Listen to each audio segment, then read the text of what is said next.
ಸಮಯದಲ್ಲಿ ನಾನು ಮತ್ತೆ ಇಲ್ಲಿ ಎಲ್ಲ ಶಿಕ್ಷಕರೊಂದಿಗೆ ನಾನು ಮಕ್ಕಳು ಕೂಡ ಸಮಾಧಾನದಿಂದ ಇದುವರೆಗೂ ಒಂದು ಕಾರ್ಯಕ್ರಮವನ್ನು ವೀಕ್ಷಣೆ ಮಾಡ್ತಾ ಇದ್ದಾರೆ. ಹಾಗೂ ಕೂಡ ಒಂದು ಸಮಯದಲ್ಲಿ 78ನೇ ವರ್ಷದ ಸ್ವಾತಂತ್ರ್ಯದ ದಿನಾಚರಣೆಯ ಕುರಿತು ನಾನು ಅವರಿಗೆ ಅಭಿನಂದನೆಗಳನ್ನು ತಿಳಿಸ್ತಾ ಇದ್ದೀನಿ.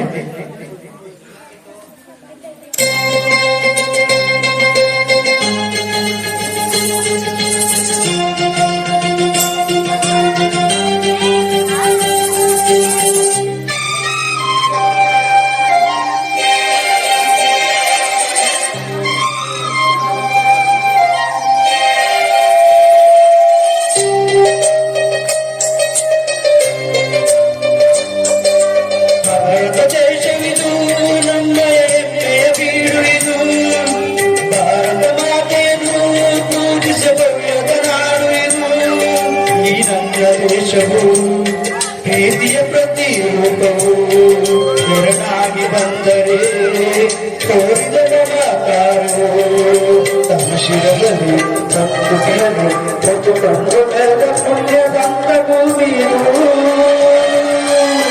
ಭಾರತ ದೇಶವಿದು ನಮ್ಮ ಹೆಮ್ಮೆಯ ಬೀರಿದು ಭಾರತ ಮಾತೆಯನ್ನು ಪೂಜಿಸಬಹುದು ನಾಡಿದು.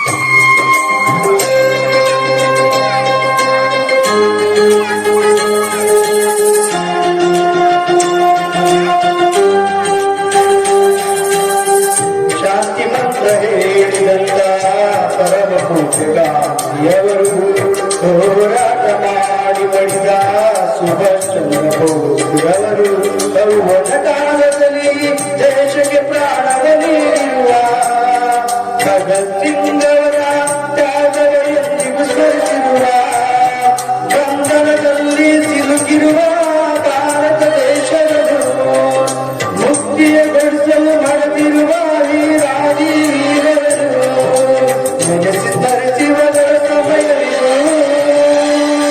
ಭಾರತ ದೇಶವಿದು ನಮ್ಮ ಹೆಮ್ಮೆಯ ಬೀಡಿದು ಭಾರತ ದೇಶವನ್ನು ಪೂಜಿಸಬಹುದ ನಾಡು ಇದು.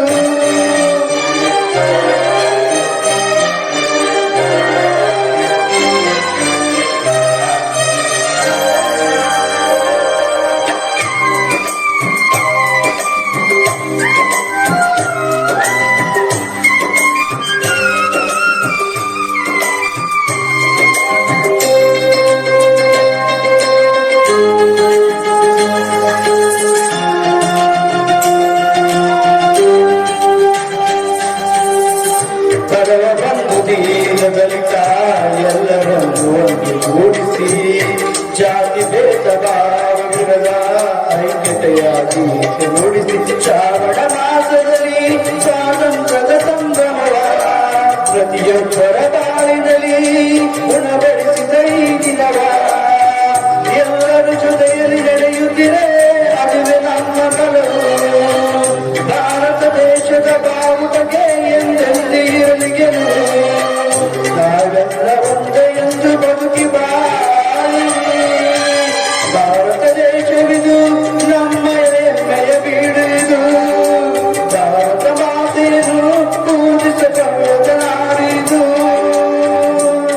ಈ ನನ್ನ ದೇಶವು ಪ್ರೀತಿಯ ಪ್ರತಿರೂಪವು ಶರಣಾಗಿ ಬಂದರೆ ತೋರಿದ ಮಮಕಾರವು ತನ್ನ ಶಿರದಲ್ಲಿ ಸಂಸ್ಕೃತಿಯಲ್ಲಿ ಹೊತ್ತುಕೊಂಡು ಬೆಳೆದ ಪುಣ್ಯ ಸಂತ ಭೂಮಿದು ಭಾರತ ದೇಶವಿದು ನಮ್ಮ ಹೆಮ್ಮೆಯ ಬೀಡಿದು ಭಾರತ ಮಾತೆಯನ್ನು ಪೂಜಿಸಬಹುದ ನಾಡಿದು.